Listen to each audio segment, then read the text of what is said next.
Chers frères et sœurs, bonjour et merci de partager ensemble avec moi en ce vendredi la dévotion quotidienne pour cette semaine.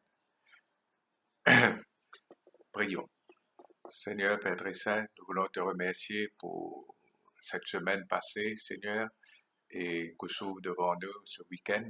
Et Seigneur, là où nous regardons vraiment ce moment béni, où dimanche nous pourrons célébrer le culte ensemble. Et ce matin, Seigneur, nous te prions que tu nous parles à travers ta parole. Et Seigneur, que ta parole puisse nous enseigner, nous fortifier et nous donner force et courage à marcher fermement et fidèlement dans l'obéissance à Jésus-Christ. Dans le nom de Jésus, nous prions. Amen. Pour ce matin, j'ai choisi le texte de Psaume 120 que je vais lire pour nous. Psaume 120. Dans ma détresse, c'est à l'Éternel que je crie et il m'exauce. L'Éternel, délivre mon âme de la lèvre mensongère, de la langue trompeuse. Que te rapporte une langue trompeuse? Les traits aigus du guerrier avec les charbons ardents du génie. Malheureux que je suis de séjourner à Méchec, d'habiter parmi les tentes de Kédar. Assez longtemps mon âme a demeuré auprès de ceux qui haïssent la paix. Je suis pour la paix, mais dès que je parle, ils sont pour la guerre. Alors, le contexte de ce psaume, ce que nous entendons, c'est une complainte de l'exilé. Qu'est-ce que le psalmiste fait là? Il se retrouve dans une terre étrangère, au milieu d'un peuple qui est méchant, menteur, brutal, qui aime la guerre plus que la paix. Et de là, d'où son chant de souffrance quand il dit « Malheureux que je suis de séjourner à Méchec, d'habiter parmi les tentes de Médar. » Visiblement, il souffre beaucoup là où il est, dans les conditions dans lesquelles il vit, et il aurait aimé certainement être ailleurs. Mais pour nous, frères et sœurs, que dire dans ce monde actuel dans lequel nous vivons? Plus encore que Méchec et Kédar, nous devons avouer que nous vivons dans un monde vraiment aussi méchant, malhonnête, adultère, un monde débridé, des hommes qui aiment l'argent plus que tout. Bref, plus pécheurs que jamais.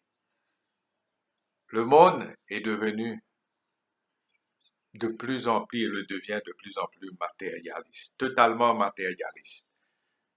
Dans le temps, pour ceux d'entre nous qui peuvent déjà nous souvenir, les gens se contentaient de peu.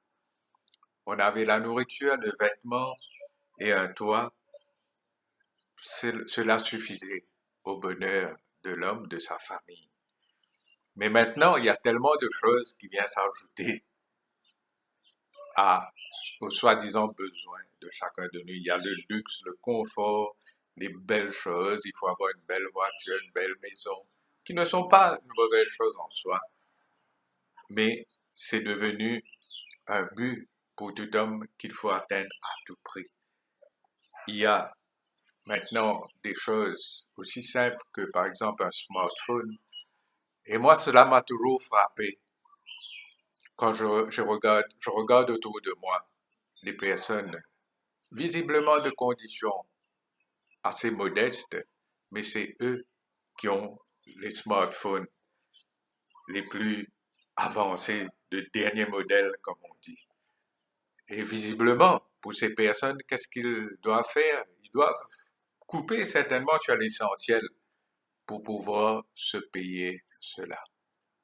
Donc, que faire maintenant, nous, dans ce monde dans lequel nous vivons? Est-ce que nous devons nous dire qu'on se retire de ce monde, qu'on fait comme même jusqu'à l'heure, certains se retirent comme des ermites dans des monastères, comme même Luther avait essayé de le faire, quand il avait réalisé le péché qu'il avait en lui, et il voulait se retirer de ce monde pour qu'il n'ait pas de péché en lui.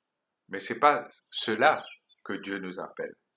Même Jésus-Christ lui-même, dans sa prière, il a dit au Père, je ne te prie pas de les jeter du monde, mais de les préserver du malin. Pour nous, il est ainsi meilleur pour nous à faire face à cette difficulté de vivre dans notre monde présent. Nous avons à le faire face, Dieu et nous accorde sa force pour faire face à cela et aussi le glorifier dans ce monde-là où il nous a placés. N'oublions pas que l'ennemi est aux aguets tout le temps. Il est en train de nous observer pour essayer de détecter toute inconstance dans notre conduite. Vivons, efforçons-nous donc de toutes nos forces à vivre une vie dans la sainteté. Nous avons un témoignage en tant que chrétiens à rendre dans ce monde. C'est une responsabilité que Dieu nous donne. Comme notre frère Mévin on a parlé dans la prédication, la parabole des talents, chacun a quelque chose à donner. Dieu a donné à chacun. Et certainement, ce qu'il nous donne, c'est nous donne d'être des témoins de Jésus-Christ dans ce monde. Il nous faut donc lutter pour ne donner aucune occasion à quiconque de nous blâmer et, par extension, de déshonorer notre Dieu. Nous devons faire de sorte d'être comme Daniel, que les autres puissent dire de nous. Daniel 6,5 nous dit, et ces hommes dirent, nous ne trouverons aucune occasion contre ce Daniel, à moins que nous n'en trouvions une dans la loi de son Dieu. Nous devons ainsi nous efforcer d'être constants dans notre conduite, dans la lutte contre la corruption qui règne dans ce monde. Nous devons donc confronter le mal, ne pas nous sauver devant, mais confronter le mal. Parfois, nous pouvons nous poser la question, mais de quelle manière servir Dieu? Et bien souvent, ce que nous pensons très haut, c'est d'être pasteur, évangéliste, enseignant, mais Dieu n'a pas donné à tous ce don d'être pasteur, évangéliste, enseignant. Mais la meilleure manière que nous pouvons tous le servir, c'est en donnant un bon exemple au monde autour de nous et en cela rendre témoignage à qui nous appartenons.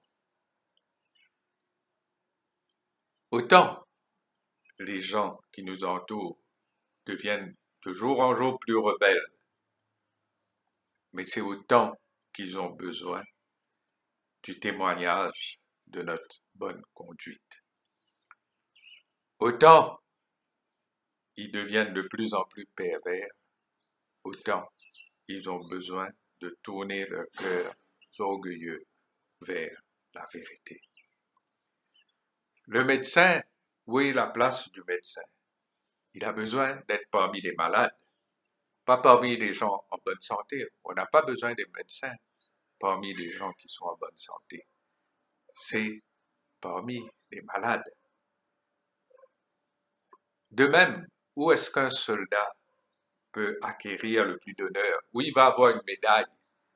C'est quand il a été au cœur de la bataille. C'est là il a montré son courage, sa bravoure, et qu'il reçoit le plus d'honneur. Le moment donc pour nous n'est pas de nous cacher derrière toutes les lignes de la bataille, mais d'être présent au cœur de cette bataille, parmi le monde qui nous entoure. Mais il y a une précaution quand même à prendre. Il est aussi vrai aussi que dans certaines situations, au lieu de confronter, nous devons fuir. Souvenons-nous de Joseph qui avait laissé son vêtement entre les mains de la femme de Potiphar. là, nous devons demander à Dieu la sagesse. Nous vivons dans ce monde, nous devons confronter le mal, mais il y a des situations très spécifiques où nous n'allons pas nous mettre dans des situations difficiles où nous courons le danger de tomber. Nous n'allons pas, par exemple, aller partager la même couche, le même lit d'un lépreux. Le danger est trop grand.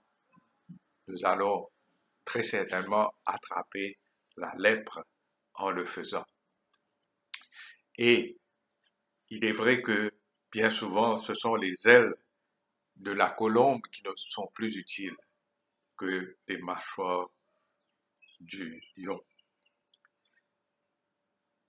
En se faisant, en fouillant parfois certaines situations, hein, nous pouvons paraître perdants. Nous refusons la compagnie des méchants, mais il vaut mieux que nous perdions notre vêtement que notre caractère.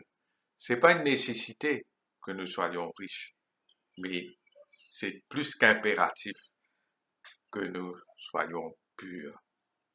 Nous devons donc là aussi avoir la sagesse que c'est pas juste pour plaire aux autres par amitié ou avoir la peur du ridicule qui nous empêche de prendre la décision parfois de nous retirer dans certaines situations où, comme je l'ai dit, le danger est trop grand, nous serons trop exposés, qui peut nous amener à tomber.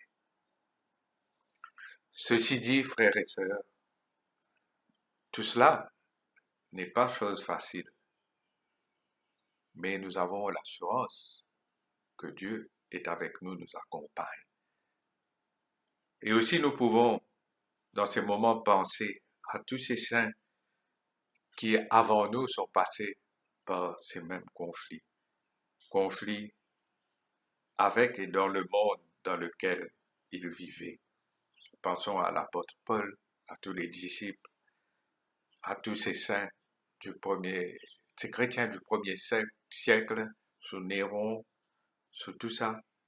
Hein? C'est pas sur un lit de roses qu'ils ont fait le chemin vers le ciel. Donc, pour nous aussi de même, nous ne devons pas nous attendre à un parcours facile. Mais, comme 2 Timothée 2, verset 3 nous dit, ce que nous sommes appelés à faire comme disciples de Christ. Souffre comme moi, comme un bon soldat de Jésus-Christ. Et écoutons cette exhortation de 1 Corinthiens 16, verset 13 qui nous dit « Veillez, demeurez fermes dans la foi, soyez des hommes, fortifiez-vous. » Amen.